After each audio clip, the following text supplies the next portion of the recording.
എന്താണ് ലേഡി ഡോക്ടറും കൊണ്ട് നമ്മൾ ഉദ്ദേശിക്കുന്നത്?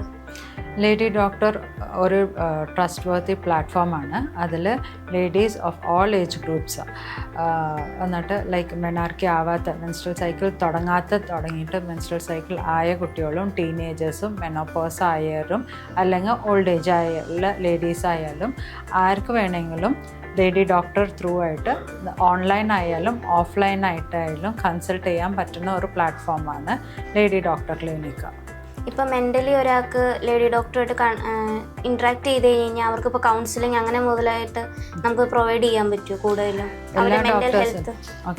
എല്ലാ ഡോക്ടേഴ്സും അതിന് വേണ്ടിയിട്ടാണ്. ഇപ്പോൾ മെൻസ്ട്രൽ സൈക്കിൾ ആവുന്ന സമയത്ത് PMS, പ്രീ മെൻസ്ട്രൽ സിൻഡ്രോം, അല്ലെങ്കിൽ മെനോപോസ് ആവുന്ന സമയത്ത്, അല്ലെങ്കിൽ അവരെ കൺസീവ് ആവുന്ന സമയത്ത് ഇല്ല ഹാർമോൺ ചേഞ്ചസ് കാരണം വരുന്ന ഇല്ല പ്രശ്നങ്ങൾ, ഇതൊക്കെ ഡീൽ ചെയ്യാനായിട്ട് മെഡിസിൻസ്, ഡയറ്റ്, അതുപോലെ യോഗ, ബ്രീതിങ് എക്സസൈസസ് ഇതെല്ലാം കൂടിയും പറഞ്ഞു തരുന്നതാണ് നമ്മുടെ ഡോക്ടേഴ്സ് ഇൻ ലേഡി ഡോക്ടർ.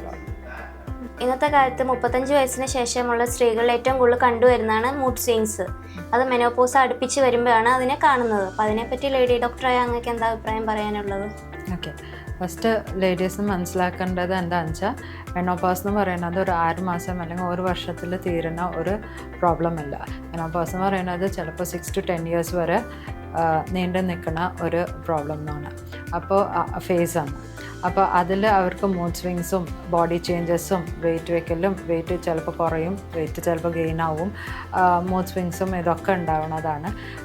ചിലപ്പോൾ മെൻസസ് ചിലപ്പോൾ 2-3 years വന്നിട്ടുണ്ടാവില്ല. അപ്പോൾ അത് കഴിഞ്ഞിട്ട് ചിലപ്പോൾ സ്പോട്ടിങ് കാണാം. അപ്പോൾ എല്ലാ വർഷവും നമ്മൾ 35+ ആവുമ്പോൾ വർഷത്തിൽ ഒരു പ്രാവശ്യം ഒരു സ്കാനും തൈറോയ്ഡ് ഫങ്ഷൻ, ഹാർമോണൽ ഫങ്ഷൻ ടെസ്റ്റും, അതുപോലെ പാപ്സ്മിയർ ടെസ്റ്റ് അല്ലെങ്കിൽ ബ്രസ്റ്റ് ആബ്സസ് ടെസ്റ്റ്, ഇത് എല്ലാതും ചെയ്യുന്നത് നല്ലതാണ്. അപ്പോൾ ഈ സമയത്ത് വരുന്ന ഹാർമോണൽ ഫ്ലക്ച്വേഷൻസും ബോഡി ചേഞ്ചസിൻ്റെയും ഇതൊക്കെ വരുമ്പോൾ അവർക്കും ഡീൽ ചെയ്യാനായിട്ട് ഭയങ്കര ബുദ്ധിമുട്ടുണ്ടാകും. സോ അതിന് നമ്മൾ മെഡിറ്റേഷനും എക്സസൈസസും ഇതൊക്കെ മരുന്നുകളും ഒക്കെ നമ്മൾ അവർക്ക് സപ്പോർട്ടീവായിട്ട് കൊടുക്കും. ഇതിൻ്റെ ഉപരി അവരെ ഫാമിലിയുടെ സപ്പോർട്ടും ആവശ്യമാണ്. അപ്പോൾ അവർ വന്ന് സംസാരിക്കുമ്പോൾ അവർക്ക് പറ്റുമെങ്കിൽ അവരെ ഫാമിലീസിനെയും നമ്മൾ വിളിച്ചിട്ട് അവർക്കും നമ്മൾ എഡ്യൂക്കേറ്റ് ചെയ്യാറുണ്ട്. ദാറ്റ് മെനോപോസിൻ്റെ ഈ സമയത്ത് കാണിക്കുന്ന പ്രശ്നങ്ങളൊക്കെ it is not she is showing it is because of the problems, hormonal changes ഉള്ള പ്രോബ്ലംസ് കാരണം കൊണ്ടാണ് അവർക്ക് ഈ പ്രോബ്ലംസൊക്കെ ഉള്ളത്.